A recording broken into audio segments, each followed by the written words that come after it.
I never thought the moment that finally broke my father would happen in front of the entire family right there between the birthday cake and the cheap catering trays he was so proud of.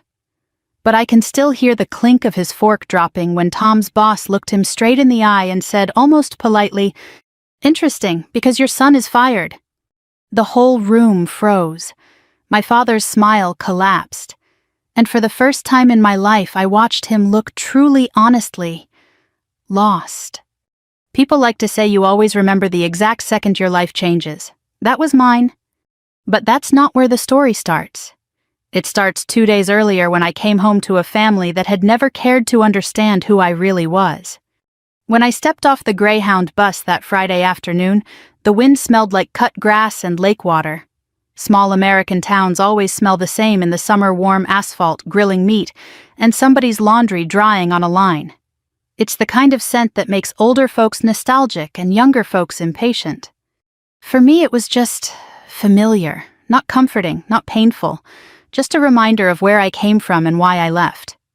My duffel bag was heavier than it should have been because I refused to throw away my old boots. They're torn up from years of training grounds, desert sand, and one particularly bad mission where we crawled on our stomachs for nearly a mile. My back still remembers that night better than my memory does.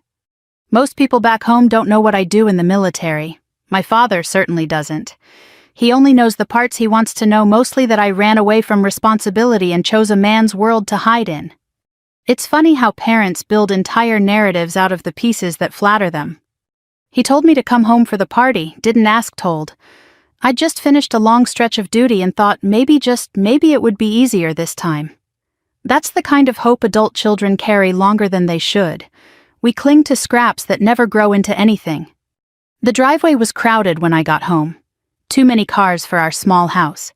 I could already hear laughter floating through the walls. Big, booming, confident laughter, the kind that belongs to people who never question if they've been unfair.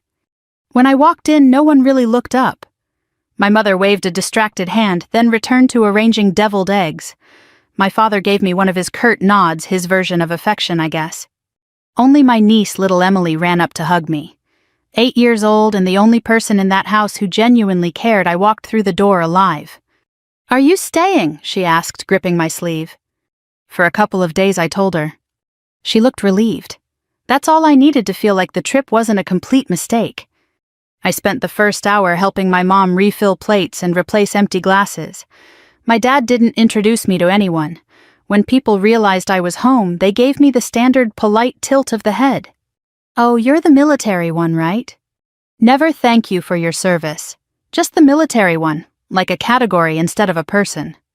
Tom didn't speak to me either. He walked right past me twice, once carrying beers for himself and his friends, once carrying his own sense of importance. He always carried that with 2 hands. My father was in rare form, loud, proud, and combative. He loved being the center of the universe in even the smallest room. When he laughed, he tilted his head back like a politician greeting cameras. He didn't drink much, but he acted like he did. Halfway through the afternoon, I overheard him bragging about Tom again. "My boy is climbing fast," he said loudly, sipping soda from a red cup. "Big company, big position, real future." He always said my boy, never my daughter unless he needed a cautionary example. I quietly cleaned up the counter, trying not to listen, trying not to let old wounds reopen. But the thing about family is no matter how old you get, some bruises never fully fade. The shift came when Tom's boss arrived. A tall, calm man with graying hair, a firm handshake, and the kind of eyes that miss nothing. He carried himself like someone used to responsibility, not arrogance responsibility. Dad nearly sprinted over to greet him. "Rick, glad you could make it? Tom talks about you all the time." Rick smiled politely, but his eyes were scanning the room, taking in everything. When they landed on me, his expression softened just slightly. I didn't know it then, but he recognized my uniform, recognized the ribbons, recognized me. Dad didn't notice. He never noticed anything that didn't benefit his narrative. And that's when he grabbed my arm, not gently, and yanked me forward like a cheap prop. "Rick, this is my daughter," he announced loudly. Then he smirked. The kind of smirk he uses when he feels clever, when he feels powerful. "Got a janitor spot for my useless daughter." The room laughed hard. I didn't. Rick didn't. And that silence between us, that heavy, loaded silence, became the spark for everything that followed. But that moment, the humiliation, the laughter, the sting of knowing my own father valued my brother's desk job more than my years of service, that's where this story really begins. And it begins with a truth I didn't want to admit for years. Sometimes the people you try hardest to earn love from are the people least capable of giving it. Still, I didn't know then that the universe was about to even the scales in a way nobody expected. Not even Rick. Not even me. When people tell this story back to me now, they always ask the same question. Did you see it coming? And the truth is, no, not even a little. I'd spent a lifetime lowering my expectations with my father. I'd gotten used to letting his words roll off my back the way rain rolls off a poncho, cold, uncomfortable but survivable. You don't stand in storms expecting sunshine. But that afternoon when he said got a janitor spot for my useless daughter, something in the room shifted in a way I had never experienced before. It was like the air dropped a full 10 degrees. People started laughing loud, confident, careless laughter. My aunt slapped her husband's arm as she bent over chuckling. A couple of neighbors choked on their food. Someone at the snack table nearly dropped a tray because they were laughing so hard. It was the laughter that hurt more than the comment. The laughter said, "Of course she's useless. We all agree. This is the natural order of things." But the one person who didn't laugh, didn't even flinch, was Rick. He just stood there still as a pine tree in winter, a hand loosely holding a glass of sweet tea. His eyes were focused on my father, but his mind was somewhere else entirely. It was the look of someone who was reading a truth he had suspected but hadn't confirmed until now. I saw his gaze drop briefly to my uniform. He noticed the pin on my collar, the faded mark on my sleeve where a patch had been torn off during a deployment, and the set of ribbons lined neatly across my chest. In that moment, he wasn't looking at a useless daughter. He was looking at a servicewoman who'd been through things that living room critics couldn't imagine. Dad didn't notice any of that. He kept laughing, proud of himself, proud of the attention.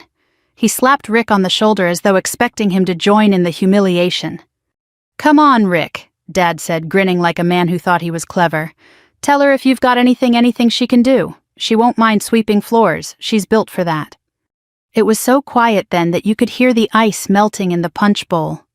Rick let my father's hand fall off his shoulder before he spoke. No rush, no anger, just an unsettling calm that drained the room of every chuckle. He inhaled slowly like a man who needed a moment to decide how honest he was willing to be. "Interesting," he said softly, almost conversational. He paused long enough for everyone to turn their heads. And then, "Because your son is fired." For a second, maybe two, the world stopped. Tom froze where he stood by the grill holding a pair of tongs mid-air like some kind of startled statue. Dad's grin remained on his face, but now it trembled, cracking at the edges like old paint. The laughter died so fast it left an echo. People looked at one another confused, trying to figure out if this was still a joke. But Rick's face said it wasn't. His eyes were steady, his jaw was set, his voice was final. "Fired," Tom finally croaked.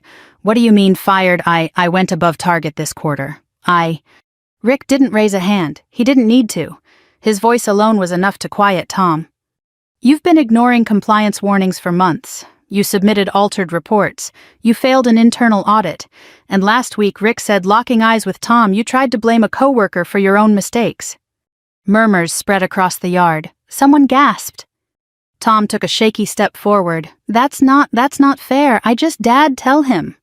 Dad looked at me, then at Rick, then back at Tom. 3 generations of dysfunction standing in a triangle. "You can't fire my son at my house," Dad stammered. Rick's eyebrow lifted. "Your house," he said quietly, "is precisely where I realized your son learned that accountability is optional." You could feel the words land like stones dropped into a pond, ripple after ripple. Dad opened his mouth, then closed it again. He looked at me as though I'd caused this, as though my existence triggered the downfall of his golden child. But I didn't say a word. I'd learned long ago that silence is sometimes the strongest weapon a person can use. Rick turned to me, then not dramatically, not for the crowd, but with a simple sincerity that pierced through 31 years of being dismissed. I recognized your uniform the moment you walked in, he said. I've heard your name before. My father blinked.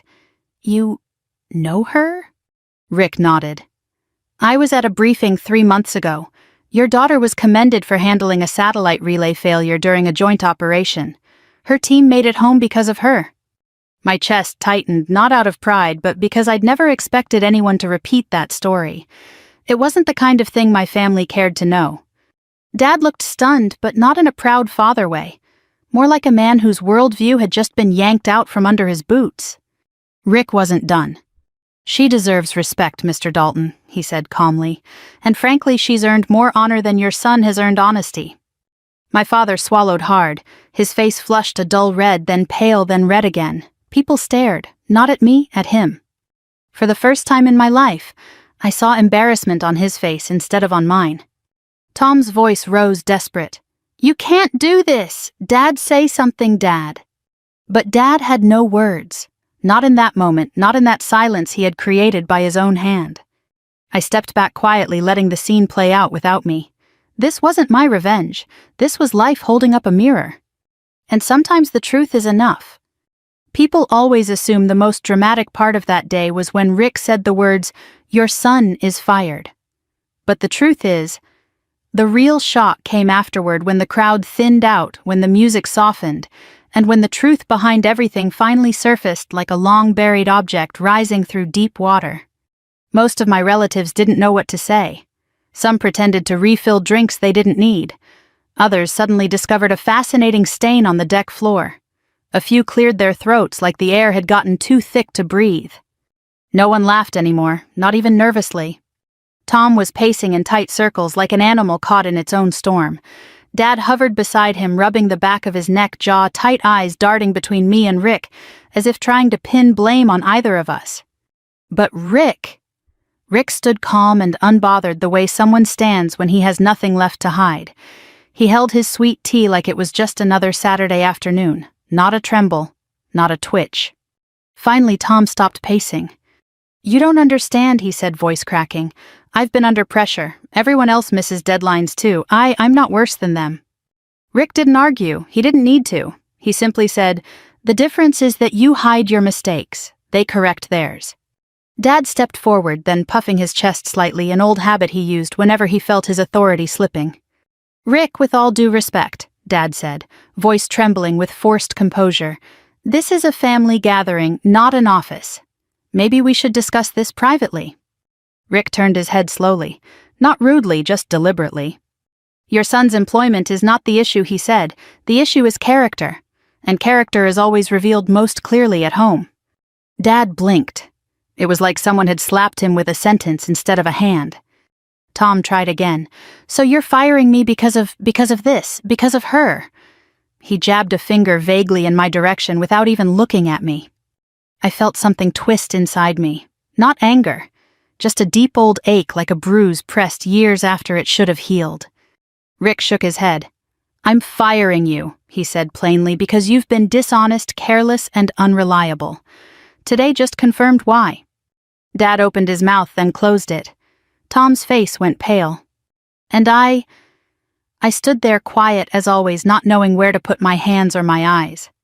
I'd spent years in situations that were dangerous, loud, unpredictable. But nothing was ever as uncomfortable as watching your own family unravel in public. Finally, Rick stepped closer, not toward Tom but toward me. He lowered his voice slightly so the remaining guests had to strain to hear. I should explain something to you, he said gently. A few months ago I attended a joint briefing with naval leadership. They mentioned a communications failure during a coastal operation. A satellite uplink issue. The officer who fixed it under pressure kept an entire unit from walking into a deadly situation. I swallowed hard. I knew exactly which night he meant. Rick continued. The Admiral said the officer's response time was textbook calm, decisive, and brilliant. Your name came up more than once. My father's breath caught. I heard it. But I kept my eyes on Rick. Whenever people mention that, mission memory hits me in fragments, short, sharp flashes. The wet radio console, the smell of seawater and burning wires, the static in my ears, the rain hammering the deck like 1,000 pebbles, my hands shaking from cold and adrenaline as I pried open the panel and rerouted everything manually. We were losing the signal. Our boats were drifting into enemy waters. If communication dropped completely, they'd be blind. I remember I wasn't even the one assigned, I just reacted. I wasn't alone, I told Rick quietly. His expression softened. I know, but you were the reason they were found, and the reason they got home. Dad looked at me, then really looked, and for the first time in years, I saw something new in his eyes. Not love, not pride, not yet, but fear. Fear that he had spent most of my adult life mocking someone he didn't understand. You never told us that, Dad muttered. I shrugged slightly. You never asked. The silence that followed was heavy enough to bend the patio floorboards. Rick cleared his throat gently. Your daughter earned respect in places where respect is not given lightly, he said. Meanwhile, your son is losing opportunities handed to him on silver platters. It was harsh, but it was true. Everyone knew it. Dad finally shook his head, breathing out through his nose like a man forcing himself not to explode. This is a misunderstanding, he said. Tom's a good kid. He needs guidance. Guidance, Rick repeated almost to himself. Yes, and consequences. Tom glared at me then as if my existence alone ruined his life. He didn't say it, not out loud, but his eyes did. Dad must have seen it too because he stepped between us, not to protect me but to keep Tom from lashing out and embarrassing him further. That was always his fear, embarrassment. Not harm, not heartbreak, not wrongdoing, just public humiliation. As if everything in life were a competition for respectability. But the truth behind that day, the truth none of them realized, was that Rick's decision had nothing to do with humiliation. It had been decided long before I ever arrived. He had the paperwork ready. He'd been waiting for the right moment to deliver it. And unfortunately for my father, he handed Rick that moment on a silver platter when he tried to impress him by belittling me. Life is strange like that. Justice rarely arrives gently. It arrives in the quiet between two breaths, exactly when a person thinks they're most in control. I didn't say a word, not to defend myself, not to blame anyone, not to claim anything. I just let the truth sit there, let it breathe, let it settle into the cracks of the moment. It was the first time in my life that silence felt like power rather than punishment. People often assume that those of us in uniform choose the military because we're brave. But that's not true. Most of us choose it because we're searching for something: structure, purpose, direction, or simply a place where effort actually means something. For me, it was all of the above. Long before that day at the party, long before Rick fired my brother and embarrassed my father without raising his voice, I'd already lived a lifetime in the shadows of my own choices. And none of it, none of the missions, trainings, or sleepless nights, is something I ever shared with my family. Not because I didn't want to, but because they never asked. They never wanted to know who I was becoming. So I became strong quietly. My mind drifted back to those early years, those first days when the boots felt too heavy and the early morning runs felt impossible. I remember standing in the pre-dawn darkness on a cold concrete lot, steam rising from everyone's breath, wondering if I'd made the biggest mistake of my life. I failed my first long-distance run, came in last on my first obstacle course, collapsed during my first endurance drill. But I kept showing up. There was one morning, one I'll never forget, when our training unit was ordered to crawl under barbed wire across a field of cold mud. My elbows were shaking, my knees sinking deep, and the sergeant walked down the line barking corrections like a storm cloud with lungs. When he reached me, he didn't yell. He crouched down and said quietly, "You're stronger than you think. Keep moving." No one had ever said that to me before, not once in my entire life. At home, my father only pointed out what was wrong. At training for the first time, someone pointed out what could be right. I carried that moment through the next year, the next decade. Of all the missions I've been on, there are 3 that shaped me more than anything else. I never expected to remember them so clearly, but moments like that attach themselves to your bones. The first was a night op along the coast, pitch black, wind so strong it felt like needles slicing through the fabric of our uniforms. We were moving through tall grass, staying low, following the faint glow of navigation lights clipped to each other's gear. Then chaos. Gunfire cracked across the ridge. Someone yelled down and the sky lit up in flashes of white and amber. I dropped flat face pressed into damp earth, heartbeat pounding in my ears like a drum. And while the team regrouped, I crawled forward to reposition the comms relay that had toppled. I wasn't ordered to. I just saw it needed doing. My hands were shaking as I reconnected the cables, but when the signal came through and our command responded, I felt a surge of something I'd never known growing up. Worth. Not pride, not ego, just worth. It was enough to keep me going. The second mission came during a brutal heat wave in the desert. Our transport vehicle got stuck in a dry wash, and we had to carry the medical gear across nearly 2 miles of open ground. At one point, our medic collapsed from heat exhaustion. I carried him on my back while 2 others hauled the gear. My shoulders burned, my legs felt like wet sandbags. But something inside me refused to give in. Later, while recovering at the aid station, the medic whispered, "I owe you my life." I didn't know what to say. No one had ever owed me anything before. The third was the satellite relay mission Rick recognized me from. That night, the wind was so strong it nearly ripped the console cover from my hands. The rain poured sideways, thick and violent. The deck forked under the pressure of waves slamming the hull. Our radio crackled with broken fragments. Boat 3, failing signal, coordinates, repeat, static, incoming. I could barely hear myself think. When the relay died entirely, there wasn't time to wait for orders. People's lives were measured in seconds at that point. I tore open the casing with my multi-tool water flooding over my wrists. Every spark felt like it could blow the whole thing. My fingers were numb, slipping on wet metal. Someone yelled behind me, but I didn't stop. And when it finally reconnected, when the radar lit up with the boat's real-time positions, and the Admiral's voice shouted, "We've got them," my knees nearly gave out. Later, soaking wet and shaking, I tried to brush it off as just doing my job. But others remembered it. People like Rick. People who paid attention. My family, meanwhile, was busy arguing over whose turn it was to host Thanksgiving. Back at the party, those memories flooded my mind in slow, quiet waves. Standing there in the backyard surrounded by faces that had never cared to know any of this, I felt something strange settle inside me. Not anger, not bitterness. Just clarity. I didn't need my father's approval. I didn't need Tom's jealousy or my mother's polite silence. I didn't need the family laughter, the fake praise, the plastic politeness. I had lived a life they would never understand. And when Rick looked at me with that respectful nod, the kind of nod soldiers give each other when they pass on a base walkway, I knew he understood. He didn't need the full story. He could see it written into the way I stood, the way I watched, the way I kept my emotions steady. "You've seen more than they ever will," he said quietly just for me to hear. I didn't answer, but for the first time in a long time, I felt seen. Dad was still trying to piece together what happened, muttering excuses under his breath. Tom kept pacing like a caged animal, shaking his head in disbelief. The rest of the guests avoided eye contact like guilt was contagious. And I stood there, calm, steady, composed, a quiet warrior in the middle of a storm I no longer felt threatened by. Because storms don't scare you once you've survived worse ones alone.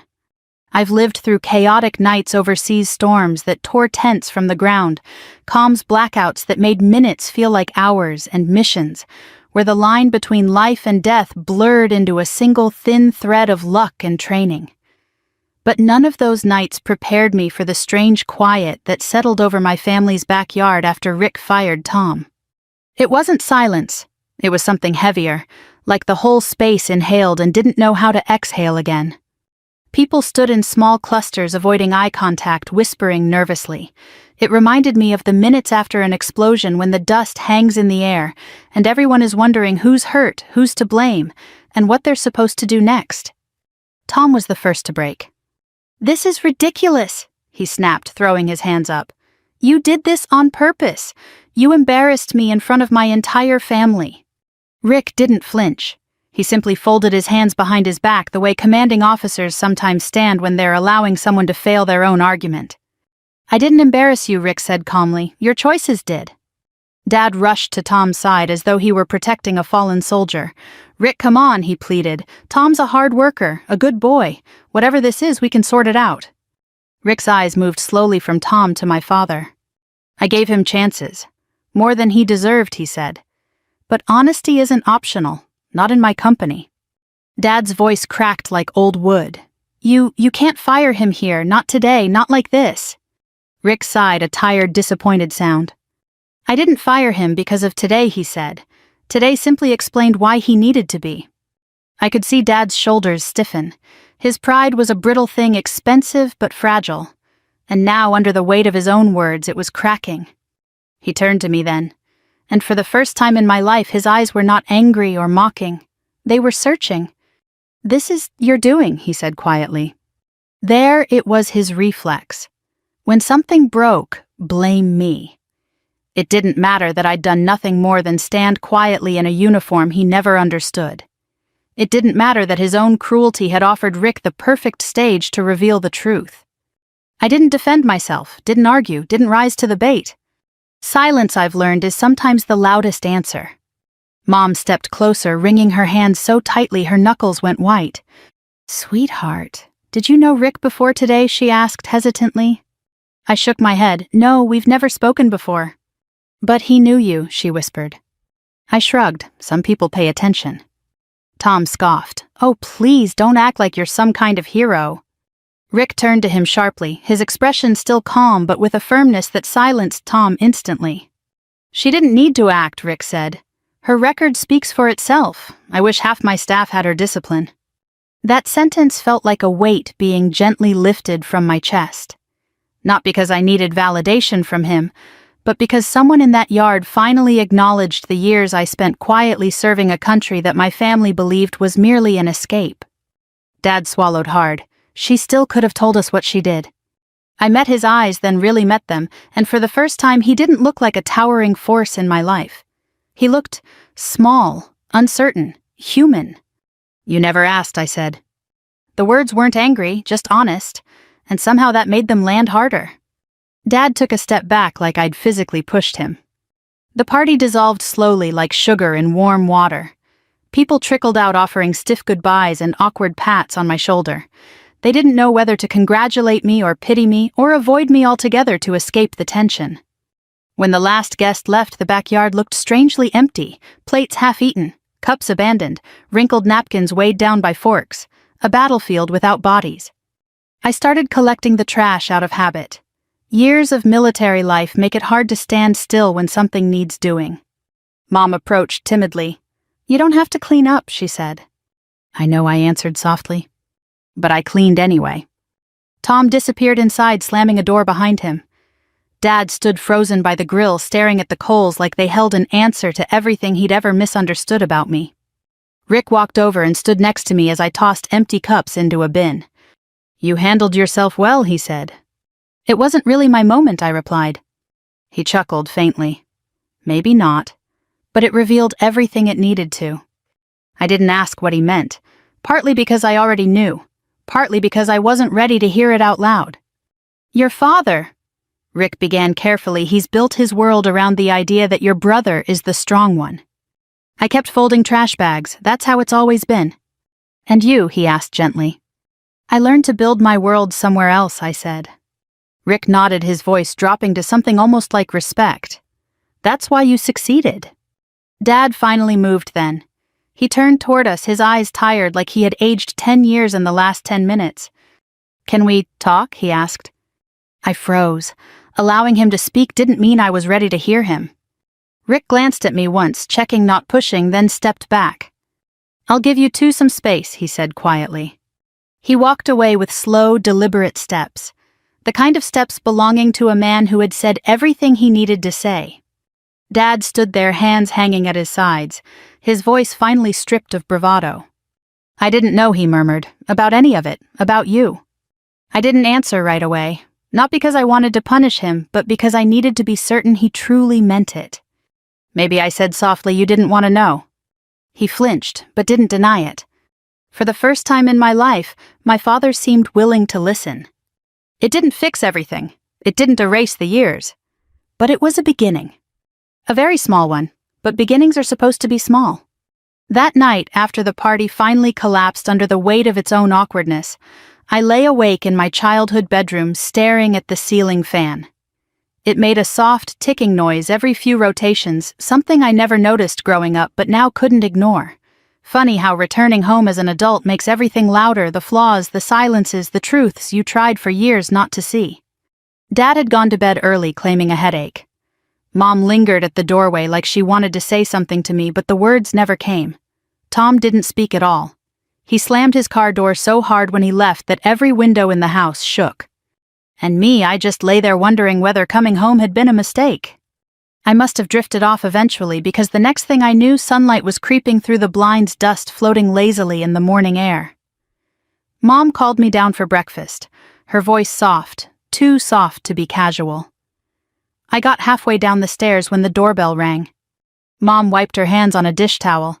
"Oh, someone's here," she said, confused. I opened the door. And there he was, Rick, standing on the porch with a neat folder tucked under his arm and the same calm expression he had worn the day before. "Good morning," he said. I blinked. "Sir, Rick, is everything okay?" He smiled faintly. "I owed you a conversation privately. Yesterday was public." Mom overheard that and stiffened, unsure whether to stay or retreat. She chose retreat, disappearing into the kitchen so fast her slippers squeaked against the tile. I stepped aside. "You can come in." But he shook his head. "No, let's talk outside if that's all right." So we walked. Just a slow, quiet walk along the sidewalk of my childhood street, the same street I once rode my bike down, the same street where Dad taught Tom how to drive, but never bothered to teach me. It felt unreal. After a few houses, Rick stopped under the shade of a maple tree. The morning breeze rustled the leaves overhead, sprinkling dappled light on the pavement. "I know yesterday was tough," he began. "That wasn't the way I intended any of this to unfold." "I didn't intend it either," I said. He nodded. "I know, which is why I'm here." He reached into the folder and handed me a sealed letter with a military crest printed on the envelope. My heart thudded. "I requested that for you," he said. "Consider it recognition, the kind your family never thought to give." When I opened it, I found a commendation letter signed by a high-ranking admiral detailing the operation Rick had mentioned, confirming my actions and expressing gratitude for what my quick response had prevented. It wasn't a medal, it wasn't a promotion, but it was something deeper: acknowledgement. I swallowed hard. "You didn't have to do this." "No," he agreed gently, "but you deserved it." For a moment we just stood there, listening to the distant hum of lawn mowers and the soft tapping of a woodpecker somewhere up the street. Peaceful sounds, ordinary sounds, the kind of sounds older Americans love because they remind them of steadier times. Then he spoke again. "You know, most people who serve come home with two stories, a public one and a private one." He glanced at me. "You've been carrying the private one alone." I looked down at my boots. I guess I didn't think anyone wanted to hear it. "Your father should have," he said firmly. "Your mother too. But sometimes families don't hear until they're shaken awake." I didn't know what to say, so I said nothing. Rick continued. "Tom's mistakes were his own. Even if yesterday had never happened, he still would have been fired." He sighed. "But your father forced the truth into the open." "I didn't want that," I whispered. "But you didn't cause it." He paused. "And you don't need to feel responsible for other people's consequences." There was a kindness in his tone, not pity, not sympathy. Appreciation, respect. The kind I had once hoped my father would have for me. "I should also tell you something else," Rick added. He hesitated, to choose his words carefully, I think. "When I recognized your name yesterday, it wasn't because of the briefing alone. I'd heard about you before. Your old CO, Commander Wyatt, he praised you often. Said you kept calm when most people panic. Said you were trustworthy. That stuck with me." The name hit me like a soft blow. Commander Wyatt. He'd been hard on us, harder on me than most, but he was fair, and for him to speak highly of me meant something. "I didn't know he ever talked about me," I said quietly. "He did," Rick smiled. "Good leaders remember good people." That sentence settled deep inside me like warm sunlight sinking into cold ground. We walked a little farther, down past the house with the blue shutters, past the hedge Dad always complained about but never trimmed, past the mailbox I used to check every afternoon as a kid. "You know, Rick said respect doesn't always come from where we expect it." I noticed I said softly. He glanced at me. Your father's pride will take time to untangle. He's spent too many years believing the wrong story. Then he added, but yesterday shook something loose in him. I saw it. I'm not sure it mattered, I whispered. Oh, it mattered, Rick said. Sometimes the first crack is the most important one. We stopped walking at the corner where the sidewalk curved toward the lake. Rick turned to face me, his voice lowering. You're a fine woman, a fine soldier. Don't let yesterday convince you otherwise. For the first time in a long time, I believed it. He extended his hand. I shook it. And in that simple gesture, nothing fancy, nothing dramatic, I felt a kind of validation I'd spent years pretending I didn't need. We parted ways quietly. No speeches, no promises, just understanding. When I returned home, Dad was sitting at the kitchen table staring at nothing, fingers drumming against the wood. Mom was making coffee but not drinking it, her movements too slow like she was afraid of breaking the silence. Dad looked up when I walked in. His voice was low. Was that Rick, he asked? Yes. He swallowed. He came here for you. I nodded. Dad looked down at his hands again. Hands that had built fences, thrown footballs, fixed engines, and pointed at me with ridicule just the day before. I think, he said slowly, I think I owe you more than I realized. He didn't say sorry. Not yet. But for a man like him, an admission like that was a crack big enough to let the light through. And for now, that was enough. The house was quiet that evening. The kind of quiet that feels thick in the air like the world is holding still because it's not sure what comes next. I sat at the kitchen table nursing a cup of lukewarm coffee, letting the warmth seep into my palms as sunlight faded behind the maple trees outside. Dad hadn't said much since morning, not out of anger, something deeper, something heavier. He moved slowly like a man sorting through the pieces of a life he finally realized he'd misread. I stayed quiet too. Not because I wanted him to feel guilty, but because I wasn't sure what I wanted from him anymore. Respect, understanding, and apology. Maybe, or maybe I just wanted peace. Mom placed a plate of roast chicken and vegetables in front of me the way she used to when I visited from base. She sat down across from me, smoothing her napkin in small circles. Dad lingered in the doorway, as if unsure whether he belonged at the table or not. Sit, Mom whispered to him. He did. For a minute, none of us spoke. Only the soft clinks of silverware broke the stillness. Finally, Dad took a long breath and placed both hands flat on the table. I didn't know who you were, he said. His voice shook, not with fear but regret. A quiet regret that sounded like it had been forming for years. You're my daughter, he continued, but I didn't see you, not really. I stared at him, unsure how to respond. He wasn't a man who apologized. He wasn't even a man who reflected. He was a hammer who thought everything needed nails. You were always so distant, he said quietly. I thought you didn't need me. I thought joining the military was your way of running from us. I set my fork down gently. I joined because I needed a place where effort meant something. He nodded, swallowing hard. And I made it hard for you to come home. He wasn't wrong. But hearing him say it felt strangely surreal, like watching a wall crack after decades of standing too tall. Mom reached over and squeezed his arm. She's always been a good girl, she whispered. You just didn't want to believe it because it didn't fit the picture you had in your head. Dad rubbed his face with both hands. I'm sorry, he said finally. The words came out raw and uneven. I'm sorry for yesterday, for the things I said, for the years I put you second. I let out a breath I didn't realize I'd been holding. It wasn't perfect, it wasn't eloquent, but it was real. Thank you, I said softly. He nodded in relief, eyes glassy. Then his voice broke, the first time I'd ever heard it happen. You deserved better from me. I reached across the table and rested my hand on his, not to erase the past, but to acknowledge the present. People don't change overnight, but sometimes they begin. And beginnings matter. Later that night, Tom returned. He walked in without slamming the door this time. His eyes were swollen, not from anger, but exhaustion. Can we talk? He asked. I motioned for him to sit on the porch. The autumn air was cool and the cicadas were humbling the silence with their steady song. Tom hesitated before speaking. I messed up, he admitted, and not just at work. I stayed silent, letting him speak in his own time.